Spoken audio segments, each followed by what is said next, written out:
What even is the Dwarf Army bonus? Reroll ones to win. Reroll. Pretty good. Really? Yeah. What, just they all get poisoned? Yep. Yeah. What the fuck? That's really nice. I know. It's a shame they're so fucking slow that they No. can't. Good morning and welcome to the Hobby Breakfast Show, kicking off your morning of wargaming chat. Your host, as always, are myself, Onod. We also have OT. Hello. And we are joined by the mayor. Greetings, everyone. Oh, and today we've run out of Legendary Legions to do, so we're starting We're doing the exact same thing, but for factions. Well, you say the exact same thing. It's actually going to be slightly different. Worse. Possibly. Is it tier? That's what we need to know. No tier list, thank God. We're scrapping the tier list. We are moving to an overview of each army with kind of designed at people who are beginning to collect said army rather than experts. Although I guess there will be some crunchy conversation amongst the general nonsense. Yeah, if you consider yourself an expert, you can still listen to this. We're not. Yeah, please do. There will be hopefully some things to gain, or you can just listen to us ramble and enjoy that. Please subscribe as well whilst you're listening. Yeah, ding the bell, unsubscribe and then subscribe again. That will be lovely. Leave a cheeky like as well whilst you're at it. Fuck it, why not? And doesn't cost you anything. Up to an alcohol-free Guinness. Join the Patreon. We have really fucking sold out in the 2 weeks. Yeah, but we haven't made any money. Like it's such a shit version of selling out. It doesn't benefit anybody. It's just annoying. We sold out for just the fucking endorphin rush that we get from seeing someone subscribed. Fuck, I was explaining what we were going to do and we've massively derailed already. Isn't that what we're going to do? Yeah, so we're going to be looking at army overviews. We have chosen a slightly, it will appear random, but there was a logic behind it. We're going to do the Kingdom of Khazad Dum first. The reasoning for this is because I think we've all collected them at some point. With the exception of the Fellowship, but I didn't want to start out with that because it's a bit of, it's not like a normal army as such. No. I think it is the only one that we've all collected, though, other than that. I'm pretty sure. Maybe, we might have all done Rohan. Yes. Has OT got Rohan? He has. Does he? Point. Yeah. He's had everything. Interesting. Sort of. God. He's but anyway. A fad chaser. He really is, isn't he? He's just a fucking... He just net lists whatever the latest thing is. He's just a massive power gaming... That's me, endlessly chasing the meta. But I'm about 2.5 years late. That's why he collected Rift Knights, even though he hates playing them. Yeah, turns out they're not very fun at all. After taking them to 4 tournaments, he realised he made a mistake. I've made a huge mistake. So we are going to run through the Kingdom of Khazad Dum. We're going to go through collecting what they play like slow. There you go. You can now leave the video. And some other stuff. We will be back with that after Hobby. Some other stuff that's quite vague. Yeah. It leaves it nice and open so that whatever we fucking talk about, we can claim what's intended. Hobby. Let's run through. Now, we've actually not recorded one of these, thanks to the magic of having an enormous backlog of shite to go up over Easter. We haven't recorded in over a fortnight. So I'm assuming that we've all done some Hobby, he says. Yes, I'm getting thumbs up. May, you can kick us off. What have you been up to over your lovely break from recording this horrible mess? Well, I've done a few things.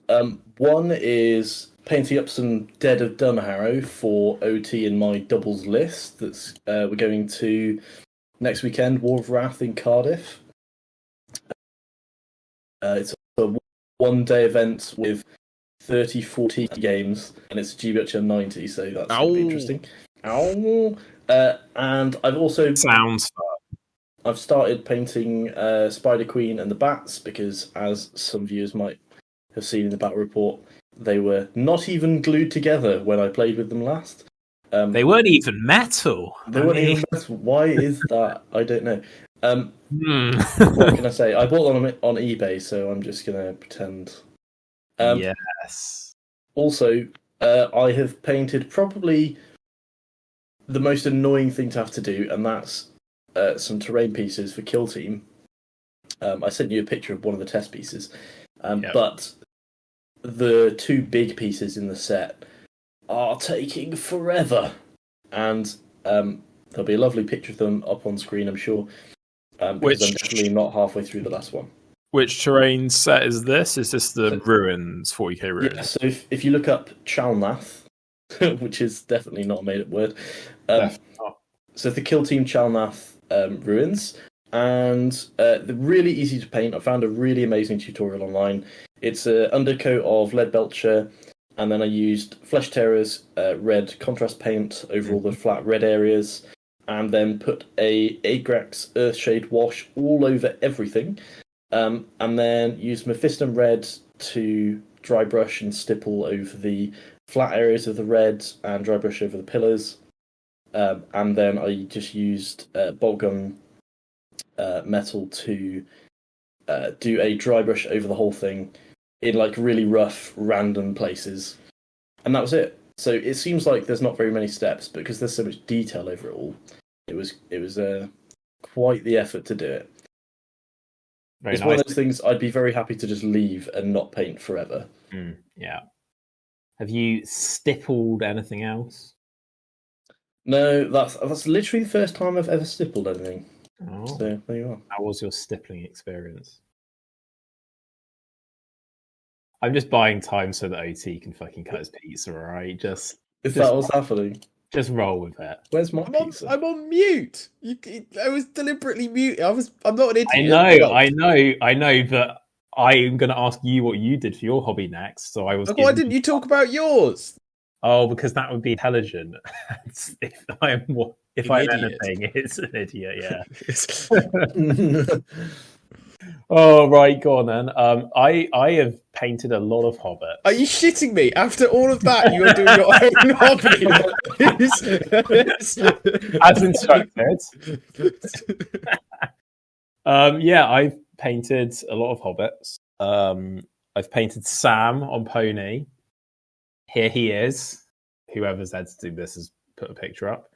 Is it me? Oh, okay. Excellent. I put a lovely picture of Sam up. As you can see, I did a little glowy effect on Sting, which I was quite happy with. I think this is my first attempt at doing a glowy thing. There's probably a fancy painting term for that, which I don't know. But it looks kind of like it's glowing. Kind of.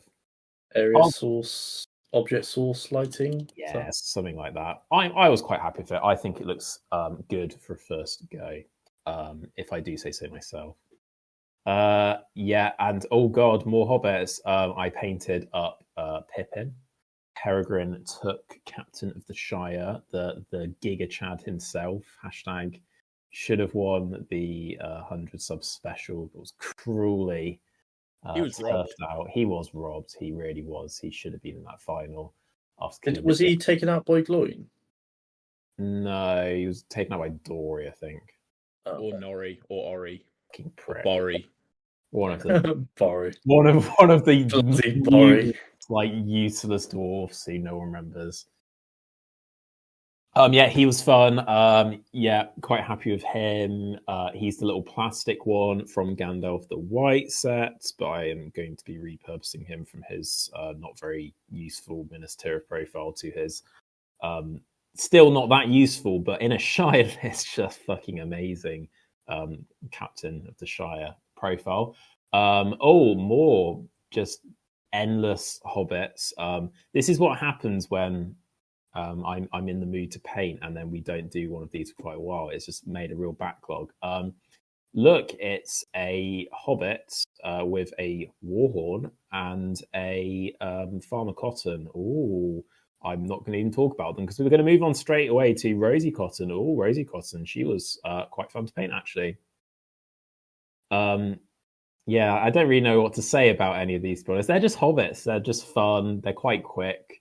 They're kind of detailed, but at the same time, they're not. Like, they feel detailed because they're so small, but then when you actually paint them, they don't really have much detail. So they're fine. And then here are 8 Battling Brandy books.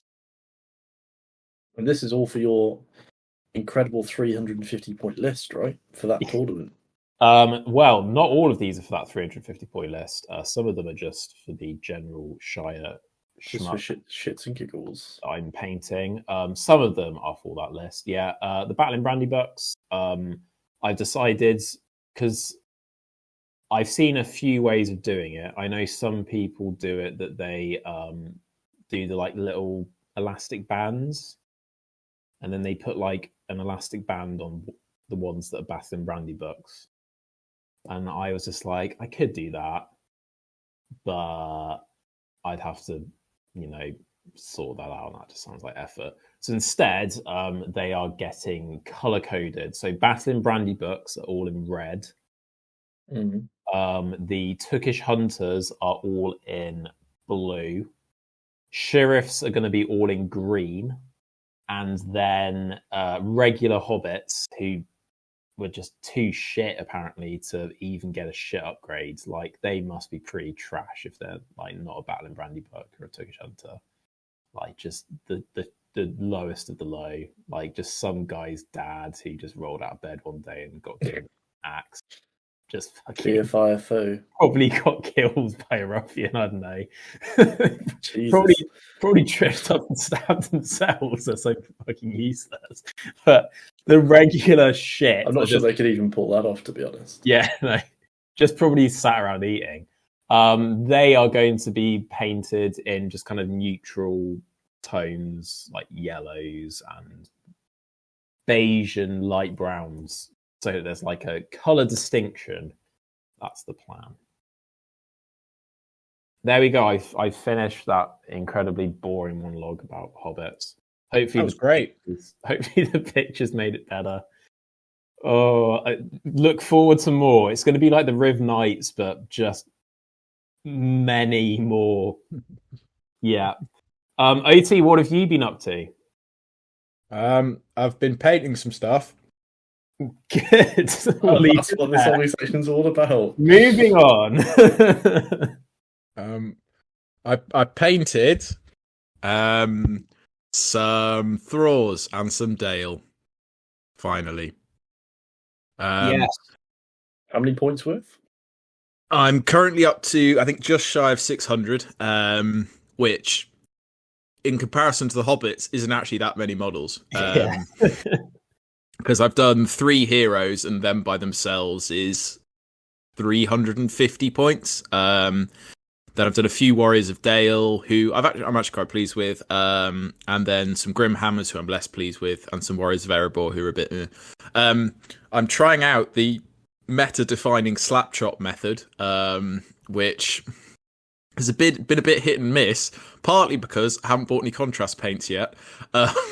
I did tell you. What the fuck are you doing then? He messaged me. He was just like, I'm just going to water down some regular paints. And I was like, that won't work. No, that won't work. You're just going to end up with... I will say... Everyone would have done that if... I will say, with the dark blue, it's actually worked really well. No, it hasn't. No, it I actually don't has. believe it. It actually has. Send me a photo. I don't believe it. Send it to the group chat. I need to see this. I don't believe this. But with everything else, it's a bit of a disaster, I'm not going to lie. Yeah. I've made a huge mistake. Yeah. So I've also ordered a Wild Warg Chieftain, who I need to go and pick up from Oxford GW. So, Why though?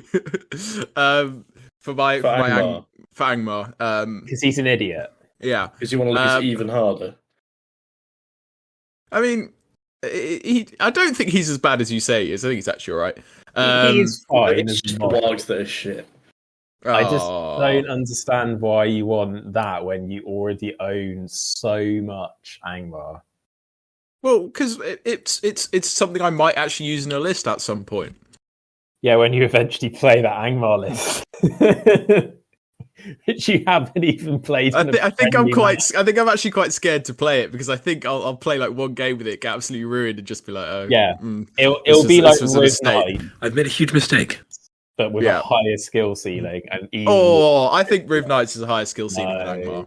No. I think it is. No, I think Angmar's higher. There's a lot more variables. An idiot can play Riv Knights as long as they're willing to make their opponent miserable. They might not win every match, but they can play it. Your issue is that you don't like playing them how they're meant to be played. Yeah, that was a barrier. Oh, well, there we go. What a hobby section that was. Probably our most productive ever. Well, that helps. We haven't recorded for 2 weeks, so it really biases it against us. It really does help. For us.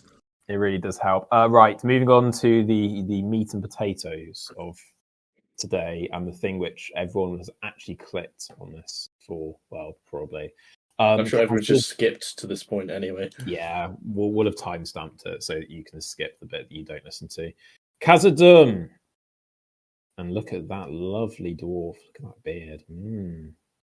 That is a proper dwarf, not like the Hobbit dwarfs who don't have proper beards.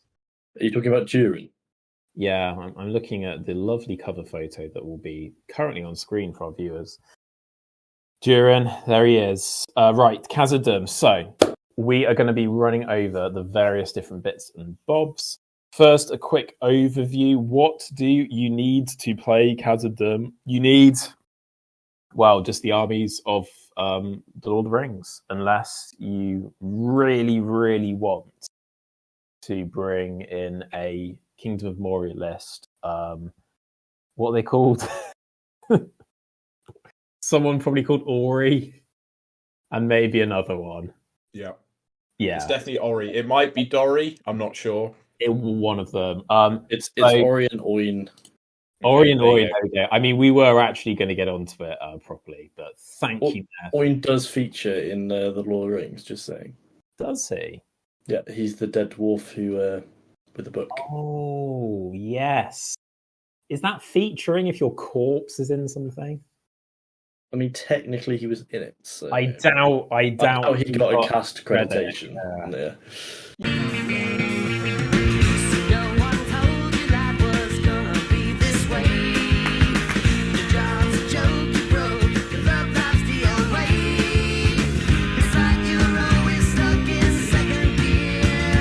You would feature in your own funeral. Yeah, it would be weird if you didn't, I suppose. True. Yeah. Got him. Yes. So, in theory, though, you can, especially if you want to go the Durin, the Kingdom of Khazad Dum route, you just need the armies of Lord of the Rings book. But if you want to expand your collection out, you might need armies of the Hobbit potentially. So, quick overview then. OT, as the resident dwarf lover, you can take us through. And yes, we are leaving that in. Okay. I've been quite thrown off by that, not going to lie.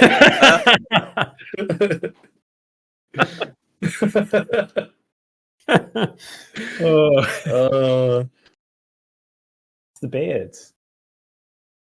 Oh, God. Okay. It's not really slander, is it? It's just not true.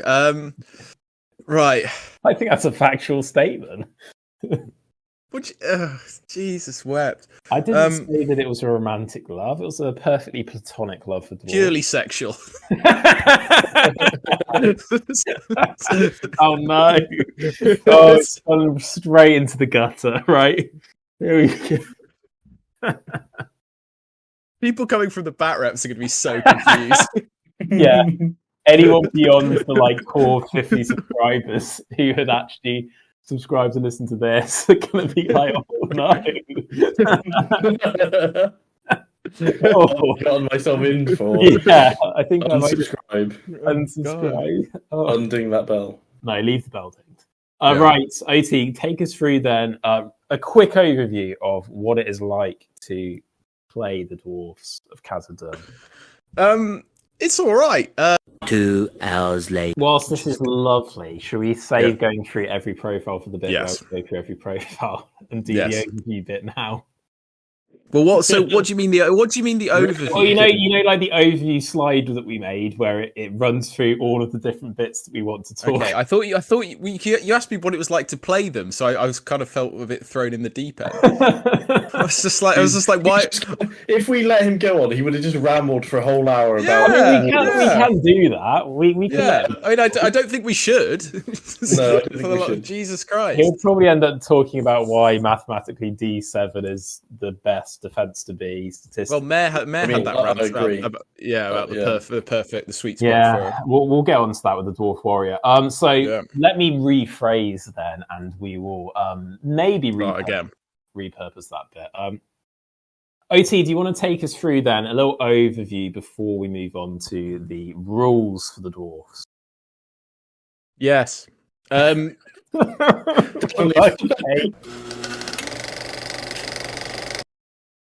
Right, is this one serious, or shall I yes, trying to be funny? Jesus Christ. Okay. I think we're just leaving all this in, aren't we? OT, would you like to take us through the overview of the dwarfs before we move on to the rules? I would like nothing more. So essentially, you've got very high defense, low mobility. They're fucking easy to collect. Like, there's some really nice plastic boxes. Some of it's fine cast, which is a pain in the ass, but that's okay. They're not too difficult to play. Like, I can win with them, which is normally a good sign. They're pretty forgiving. Points, I don't know. They're pretty solid all the way up to like 1,000, I reckon. And they're not stupidly expensive. Like, it's tricky to get hold of some things when they're out of production, but actually the core warriors you need are all plastic boxes, which is cool. And I don't know, they're relatively competitive, I feel. Like, I don't think they're ever going to be bad. They're very scenario dependent, aren't they? Yes. I mean, if it's anything moving objectives, like, you're a bit fucked. Yeah, Khazad Dum specifically isn't usually taken like as a competitive army for dwarves. It'll be like Iron Hills or any of the Hobbit factions, really. Yeah. Sweet power creep. Well, we will have a look then at the rules for the dwarves. So you get a nice army bonus. Very good. One of the best army bonuses, maybe? Maybe it's like just a flat like buff. It's definitely up there. But as we will point out, I think this is balanced by the fact that they don't have any historical alliances. But every model that you have gets to reroll 1s to wound when fighting. Pretty good. I mean, like, especially, we'll come on to this later, but with your Khazad who are strength 4 2-handing, like, they can be wounding on 3s and rerolling 1s with them, and with your heroes, because it's all dwarf models. Pretty fucking good. And the other reason why this ends up being quite good is because although dwarfs are high fight, the regular dudes are just strength 3, so it does help you out a little bit in terms of combating, kind of the high fight and higher strength armies like Uruk-hai, for example. And we say high fight, slightly like fight 4 isn't really that high anymore. Like, in my mind, that's high fight. But yes, in the good old days, we can acknowledge that there are now enough armies out there with higher fight than the dwarves that fight 4 isn't as big as it used to be. So alliance-wise, no historicals, as we mentioned. You do get a few convenient alliances, though. Arnor, it's a bit of a random one, but they clearly had some rationale there. Fangorn, who I think are convenient with everyone, aren't they? The Halls of Thranduil, Lothlorien, the Misty Mountains, Rivendell, White Council.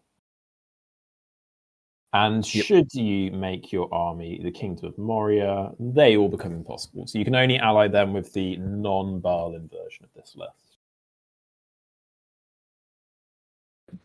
It's fine. Like, it does suck that you would lose the army bonus if you conveniented with anybody, but like, I can definitely see taking especially one of the elves would really shore up some weaknesses in your list. Would even give you access like fight 5 or fight 6. Yeah, spear support, fight 5, and a bit of cav. Not necessarily a terrible thing.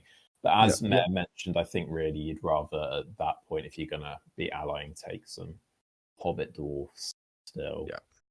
But we're not really going to be talking too much about alliances. We're going to be mainly focusing on these army overviews as if you wanted to collect them in their purest, most dwarfish form. Yep. So sturdy. So sturdy. The girth. So strong. There's a lot of girth. Right, let's have a look at the heroes then. There are some really good hero choices. And some not so good hero choices. And some not so good hero choices. That is fair as well. But they do have, I think, for like the points you pay, some of the reasonably kind of best value heroes in the game. But I think that is heavily caveated by the fact that you can't give them horses and they already move 5. Yeah. And so that's why I think they're so reasonably pointed, because you don't get any of the bonuses that a lot of the men and elf heroes do. Shall we quickly run through then some of the highlights? And I can see that OT has put as the first image the King's Champion. It's pretty good. It's 2 banners, a really choppy hero for 140 points. Banners get fate points, which is super nice. Like, I think if you could put fate points on any... Sorry? 2 each. Yeah. And they get the rule where they can give them to the King's Champ as well, because he only comes base with 1. Yeah, and if you whack them together, they'll go up to D9. D9's ridiculous. Like, it's where the tables start to like go a bit ridiculous, because anything below strength 5 is 6s by something. It means archery's on like a 6x6, I think. If it's strength 2, it'd be a 6x6. But yeah, I think like if you can fit a King's Champion in, you can fit you do try and fit a King's Champion in, because like you need banners in a dwarf list as well, and it just gives you pretty much everything you need in a hero. You're getting 50 points of banners. Yeah. At which point you're paying 90 points for a fight 6, 3 attack heroic striking hero. Yeah. Who comes with 2 guys who have some fate to give him. Yeah. So and some will, which is nice. Yeah, it's cost effective. 2 might maybe the only downside. Yeah. I mean, I think what you would do, you would hope that the King's Champion wouldn't actually be your leader, and you just send him into the midst of it while you leave either Durin or Balin at the back. Hope he chops through some dudes. Like, he can take on big heroes, to be fair, but I think he's best at like maybe taking on some smaller heroes and just working his way through some chaff. Yeah, and I think this is where kind of the dwarfs are, the Khazad Dum dwarfs anyway, at midpoints, which is why we kind of think that they're good here, because you get your nice big heroes, your leader, and then you bring the King's Champion, and then you can take stacked warbands at that points level, and it kind of, you know, you've got a threat there. So the King's Champion is really nice. Any other highlights we want to pick out from here? I suppose we should probably talk about the 2 big boys, Durin and Balin, shouldn't we? Durin, what do we think of him? He used to be I guess one of the like biggest heroes in the Lord of the Rings book, or in any of the books. At like 160 points, that was like pretty unheard of for a single hero infantry model. And of course now you can get Dane Ironfoot on a hog for that points. And not saying that Durin's bad though. Not saying he's bad, but he's a D9 piece, which a lot of the big dwarf heroes are. And he isn't as survivable as someone like Thror, for example. But he's more choppy. Very choppy. Very choppy. Master Forge, 2-handed axe. Reroll a single dice when making dual rolls. He's a bit like... 4, though. Yeah, but that affects it. Yeah, I guess so. But normally strength 4 burly's enough. I would be pretty happy strength 4 burly, and I'd be pretty happy at D9 to piercing strike against a few opponents. Especially if you're coming up against like someone who's only strength 3, strength 4. Maybe not. You could maybe you wouldn't risk it against someone else. It depends on obviously who you're fighting. He also comes with some really useful buffs, I think it's fair to say. You can reroll a single priority roll each game. Nice to have. He has terror thanks to his Warhorn, and he comes with a free Warhorn. So you don't need to waste points getting that. Everyone gets +1 courage in the Oh, army. that's great. He's alive. And I think the one that most people like him for, Khazad 2-point upgrade Burley. Half guard. Which is 13 points. Pretty good. 2 points is a lot to pay, but also they're really good. Yeah, but they and when we get to Khazad's, when you give them half guard, they're gonna just blitz through stuff for like regular guys. So it is potentially good. He does have a kind of shit version of a bear save. Yes. Yeah. If it was a 5-up, I think it would be maybe OP, but because it's a 6, he'd be really good, but I don't think he'd be OP. I think now that they've introduced the idea of 5-up being less hallowed, because before it was like it was Arnold's thing, but like their entire army is kind of built around the idea that that's like the one thing that they can do. And the Goblin King had it, but you could counter it with the elf weapon, and that was kind of like that was it in its own little bubble. Now I think the bears have it. It's kind of like introduced an element of like maybe some of these. I'm not a fan of the armor save style stuff. I think it shouldn't be a thing. I don't mind it on a 6 because then it's like so. No, Fury's cool. Like I really like that ability of giving the 6-up saves, but then it just becomes a bit depressing. Like when all your wounds are getting countered by this bullshit. Yeah. Anyway.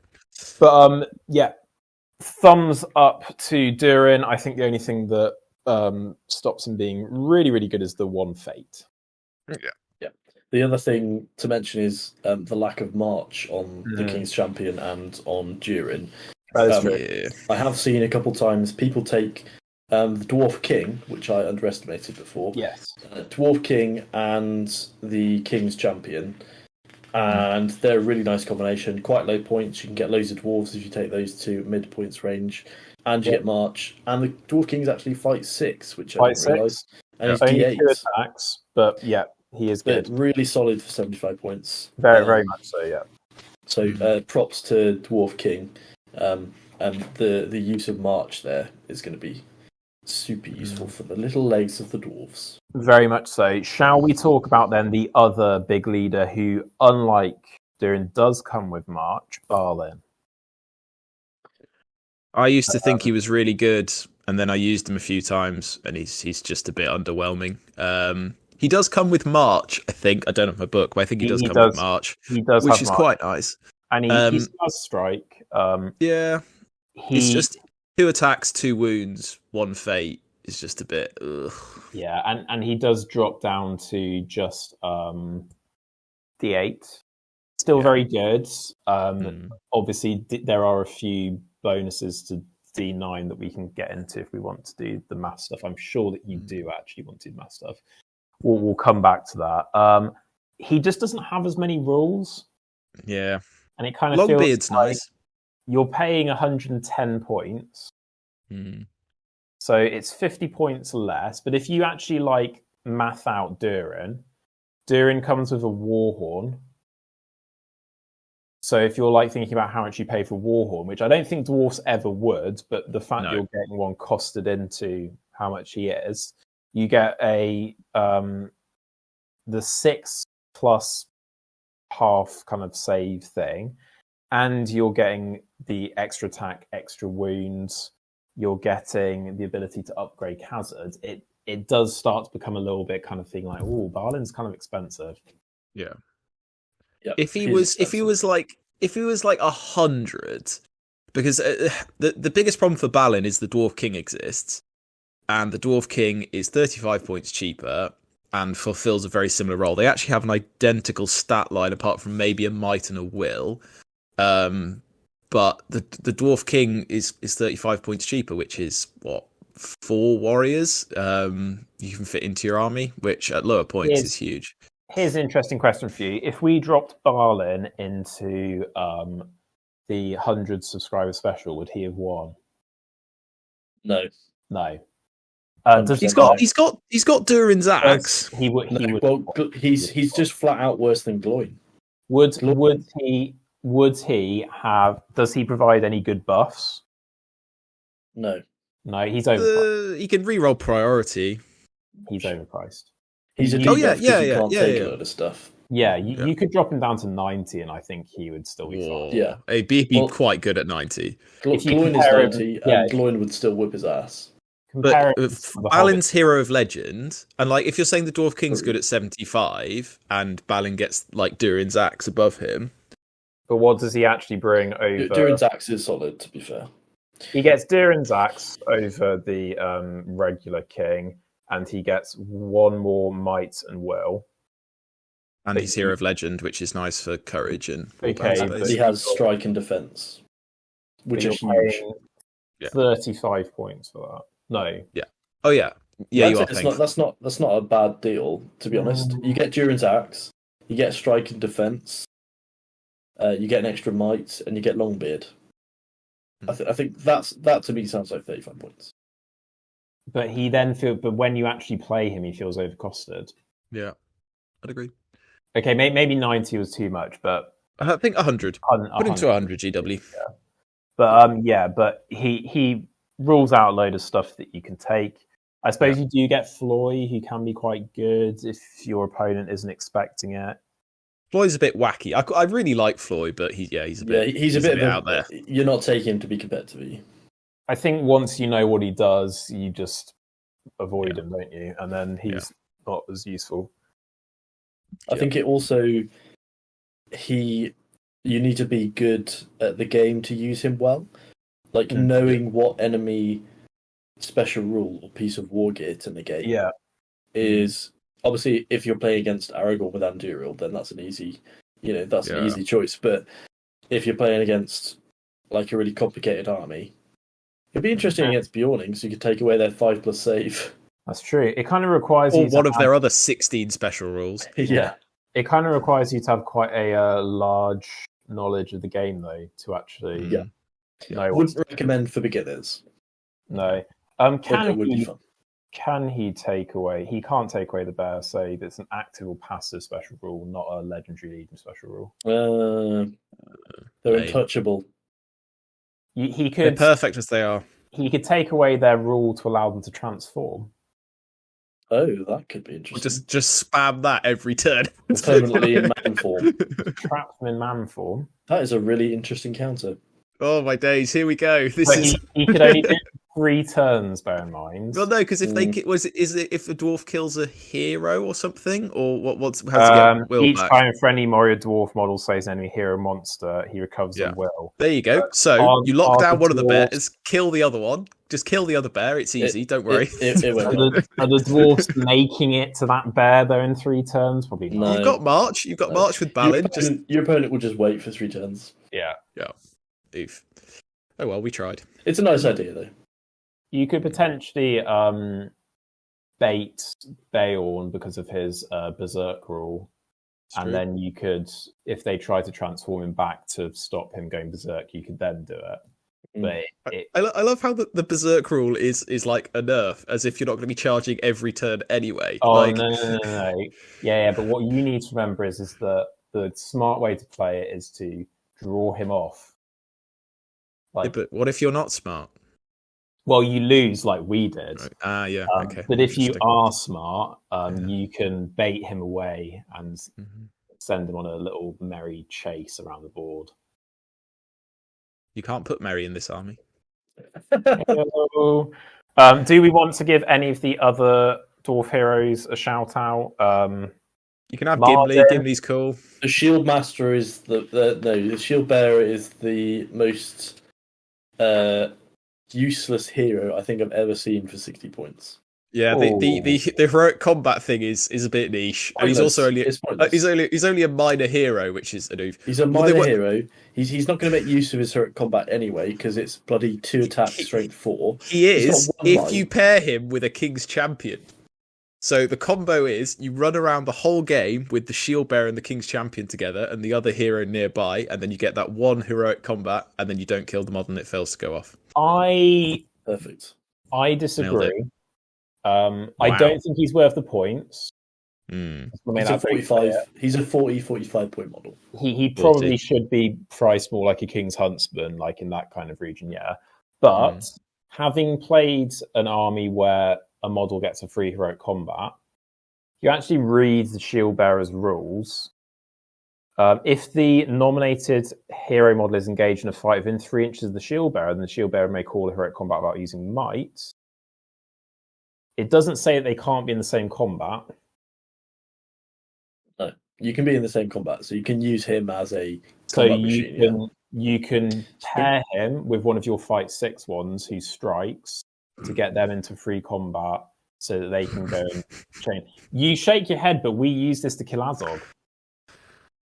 Yeah, but we had the ring and we had Aragorn.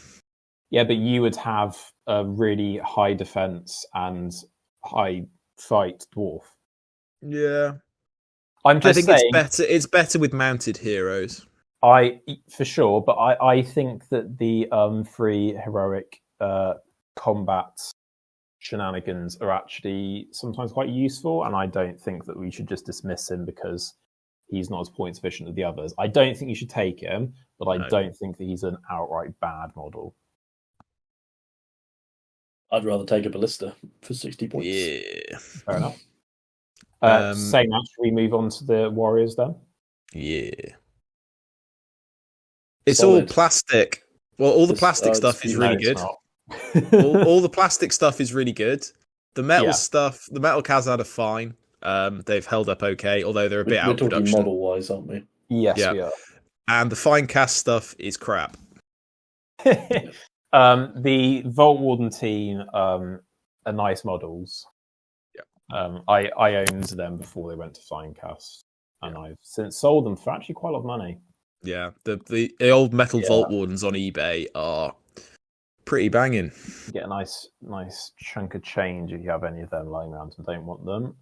Having recently bought the Ballista, it's crap. There's like no text. There's no texture on anything. It's all just completely flat. Yeah, it doesn't have any wood grain or anything. No. Should we look at rules wise? I think they have a nice model range finishing up, but rules wise, do you want to explain why having defense 7 troops is nice? Because D7 is where shooting attacks especially start to really tail off, because strength 2 is then a 6x4, which is pretty ridiculous. Like, bearing in mind most shooting is on 5s or 6s normally. Like, basically a 6x4 is like an 8% chance to wound, whereas like, you know, a 5 is a 30% chance, so it's literally like a third as likely. The big one for me, I'd say, is that enemy armies that are strength 4 across the board still need 6s against you rather than 5s.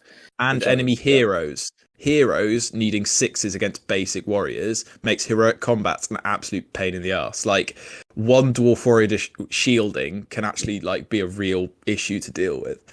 Khazad is super nice. I mean, basically the only bad models I would say for me are the Iron Guard. I'm not a fan of the Iron Guard because they drop down to D6 and they're 15 points. They're very pricey, aren't they? They are 2 attack pieces with throwing weapons, though. So I think some people will like them, but I agree that I'm not a big fan of them.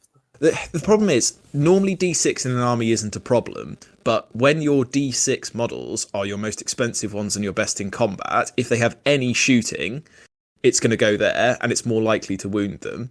And it then just becomes like, they've just become a target, basically, and like... If they make it to combat, they're decent because, you know, they've got the throwing axes, fight 4. Are they strength 4? I think they're strength 4 and 2 attacks, which is super nice. But they're just. I think if they were like maybe 1 or 2 points cheaper, like they'd be OP if they were 13. I think. Yeah, they'd be very. The Feral Urkai is 13 points and their defense 4. Yeah. So, and they don't come with throwing weapons, although they do move 6.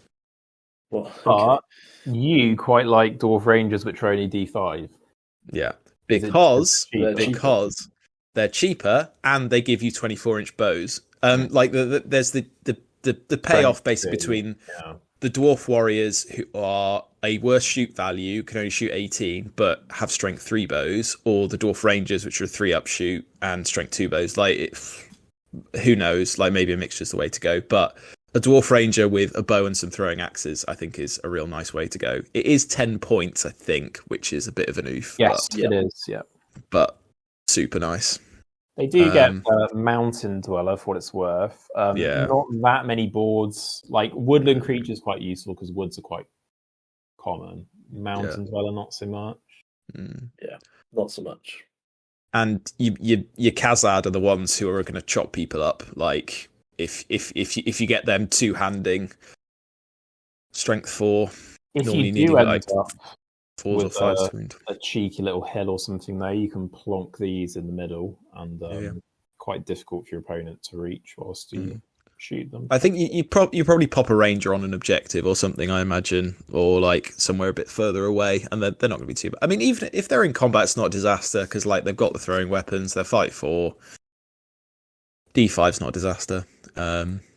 Yeah. I mean, D5 in some armies is very good, isn't it? Yeah, exactly. Vault Wardens are a bit weird. They're the only access you have to spears in this army. And you don't want to use them like that. They're not really spears, though, are they? No. But the shield being D9 is pretty funny. Like I enjoy that. That is a bit nuts. If you know how to use them, like quite a lot of Khazad lists bring like a couple, and then they use them as kind of like positioning pieces and ways to hold certain units up. Stick that guy on an objective and shield. He's D9 with 2 attacks. He's -1 duel if he's not being supported by the it's true. I've heard lots of stories though about like people playing Mummoks where the Mummoks stops because the guy with the shield is just like nope, denied. Oh, because he can't trample him. Because the Mummok can't trample him. Oh, brilliant. Perfect. That's another reason why the D9 dwarf heroes are so good, because you just go, and then the Mummok just is like, oh, I guess I'll just stand here then. What's this tiny bloke with a massive shield sense of the way. There's lots of stuff you can do with the Vault Warden teams. Ballistas are a bit pricey, unfortunately, for what you get. And piercing shot. But the problem is, if you compare them to like an Isengard Ballista, which is 5 points more, you get additional crew. I think if they were like 55 or 50, maybe they would be really good. But I don't know. I imagine at 1,000 points or high points, you probably chuck in 1 or 2 just because they do provide a bit of a threat. I'd be kind of tempted the way that lists are going. Like a lot of the most popular lists, Ballista's probably not actually as bad an idea.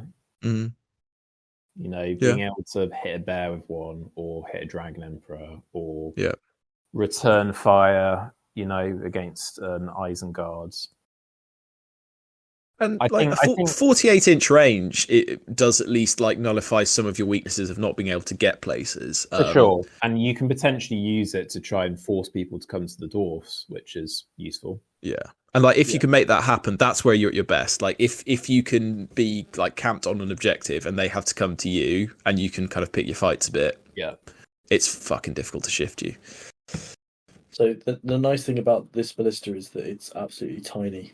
Yeah, as well, which is a big advantage over the Isengard ballista actually in terms of positioning and hiding it and keeping it away from your opponent is going to be a lot easier. And I think that might be something to do with the points. Yeah. Because they're saying crew is 8 points, which is the same as the Isengard ballista. Mm-hmm. So there isn't that much difference, but I think the size of it means you can do a lot more with it potentially. Because it's actually mounted on a base, can you theoretically put this inside a building? If it can fit, if it fits, then yeah. Because it almost certainly can because it's on a 25mm base. 5mm. Yeah. So yeah, because like you normally say with doorways, don't you, that if an infantry base can get through, as in you say they can fit through the door, so presumably they could lug the ballista in. Yeah, and because it's so for line of sight, it's true line of sight from the model, and then for in the ways you draw line of sight from the ballista. Have they FAQ'd this to have a minimum range, or is that just the Isengard? That's a great question. I imagine it's just the Isengard. In which case, no minimum range. I actually would be tempted to take a ballista in a dwarf list at the moment. I think if you're at like 700 points or more, then yeah. Which I think is about where you'd want to play dwarfs. And it's nice to have it in your collection. It is, although OT just slandered it, saying that it doesn't have any detail. It is quite cool, and the actual crew dwarfs are really nice. Yes, yeah.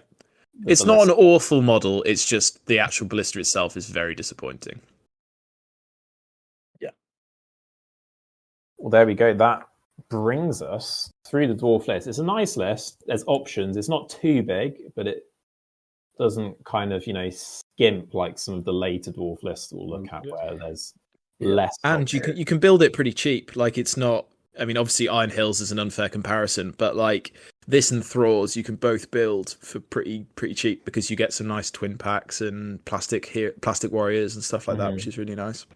So, should we quickly run over then our overall army pros and cons? Yeah. OT, why don't you take us through our kind of? Will do. I mean, your biggest bonus is just the defense on everybody. You get like really nice courage and fight. Like everything's courage 4, fight 4 for the most part, and like you're not taking a warhorn, but with your Durin warhorn that goes up to like courage 5 and stuff like that, which is super nice. In terms of like elite troops, obviously not having any cav is a pain, and there's not like any elite shooting units or anything like that apart from maybe the ballista, you could say that, but your elite combat units are really, really good. Your Khazad and your Iron Guard are pretty good. And obviously, as we touched on earlier, the army bonus, really, really nice. Because heroes get it as well. So re-rolling ones with heroes is really good.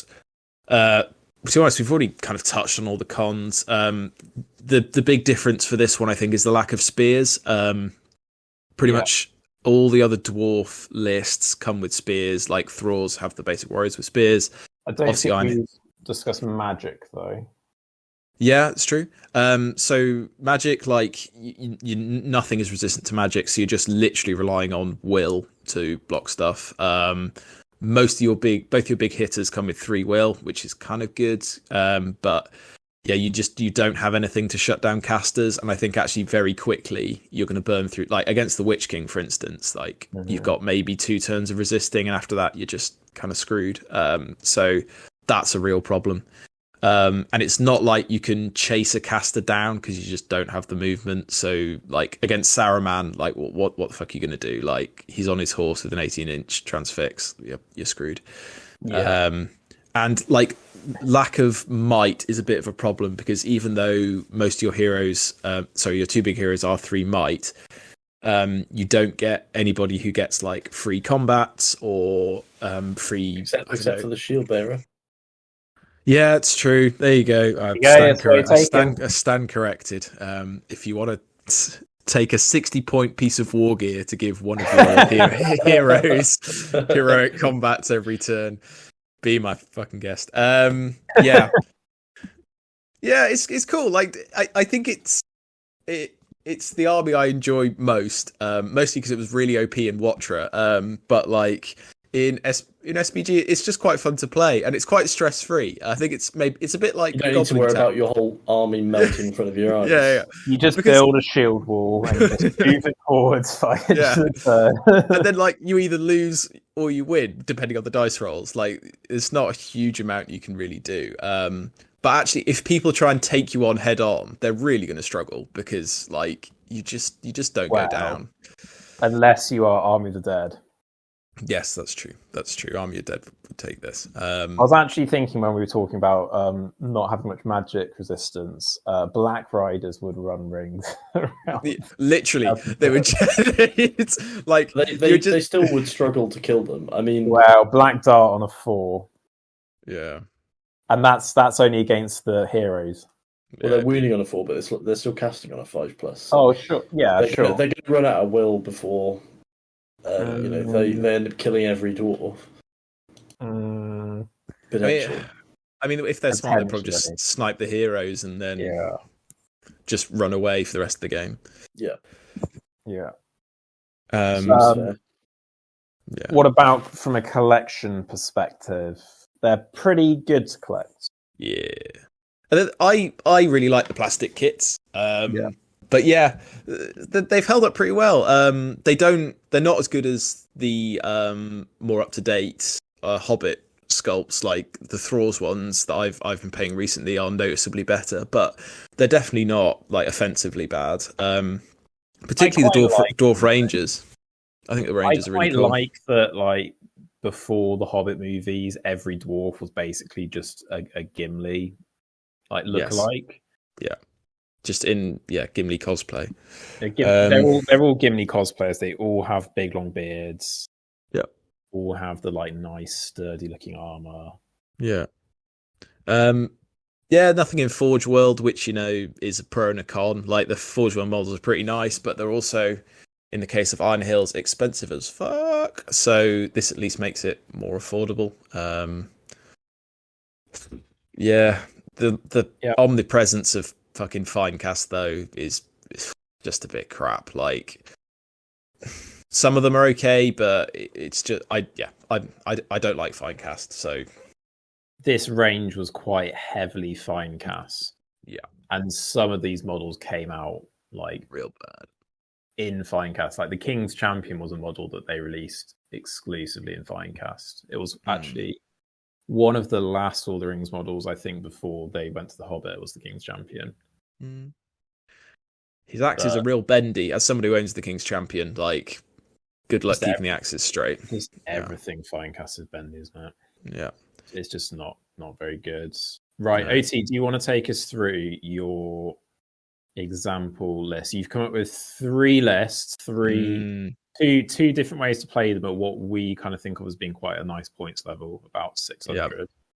And then you've also written like an insane 1,000 point army, a meme list, which I think wouldn't be terrible.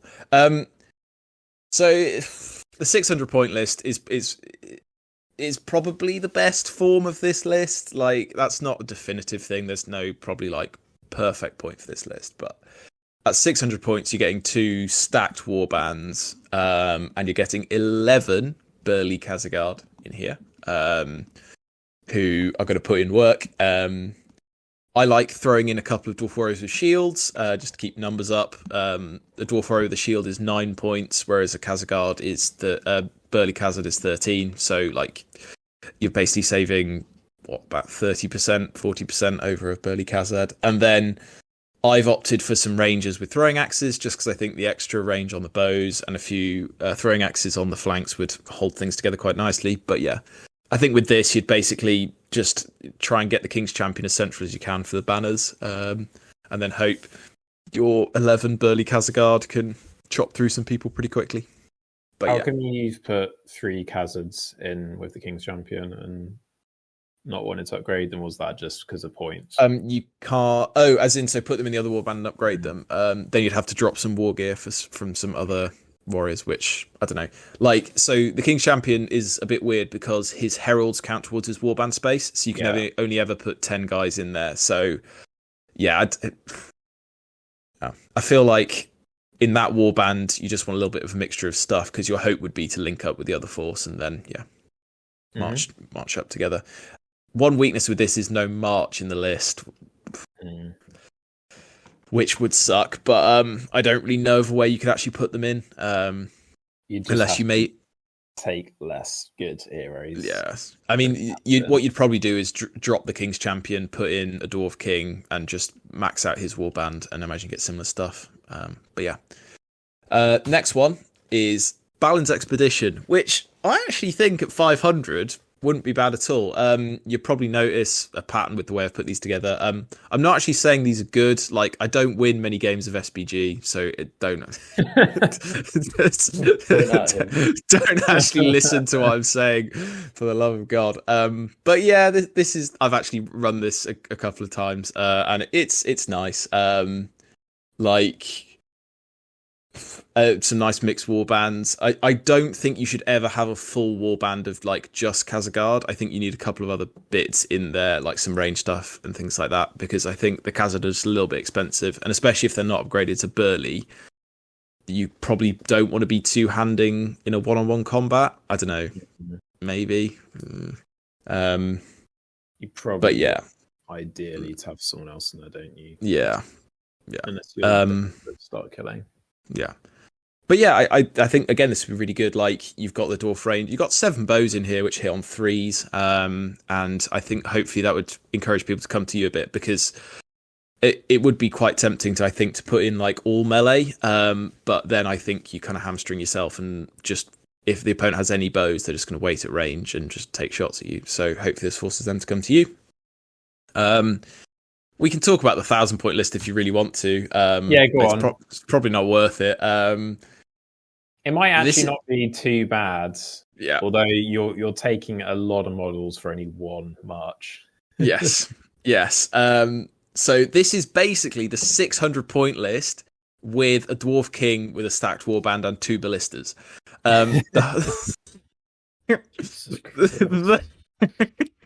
I think your hope would be is that the ballistas kind of like scare them a bit, come to you a bit. Yeah. And yeah, like you would have 3 banners in this list, which is pretty nice. And you would have 17 burly Khazad, which again, the hope is that you just roll high. Because if you roll high with those burly Khazad, it's pretty disgusting. Like you can just cleave through. In the right scenario, this list would potentially wreck some lists. Yeah. But also at 1,000 points, your opponent's going to be bringing some pretty scary stuff. Yeah.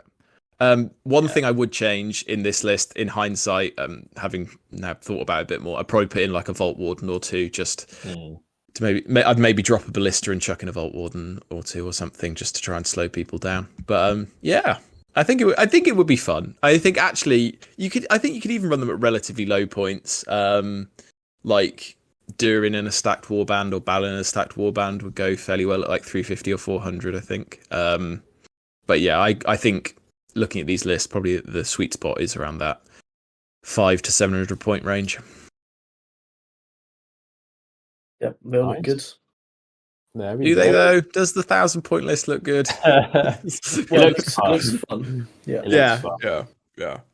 You'd have a good time playing it.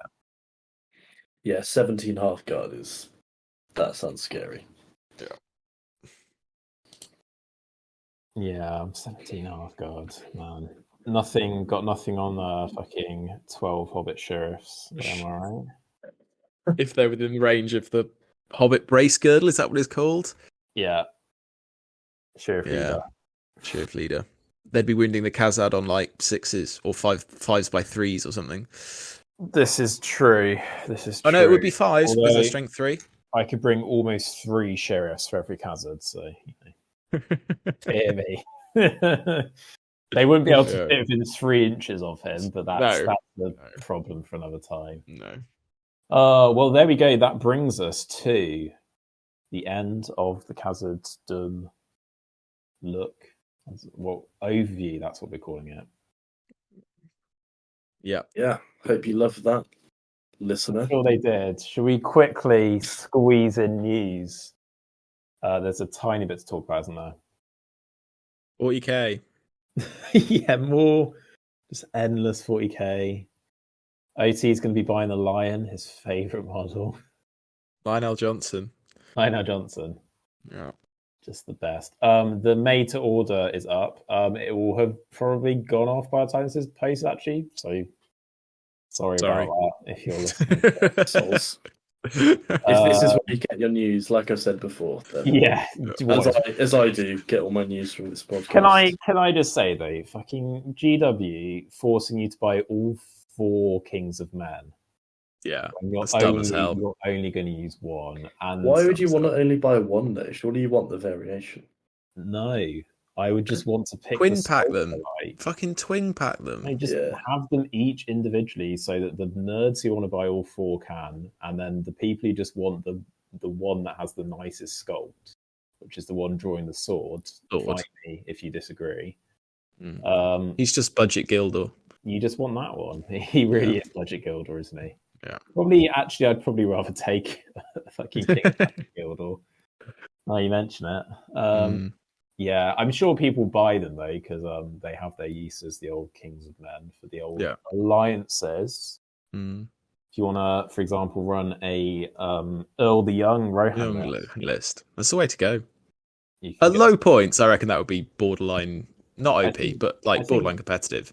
I think it is okay at 350 points.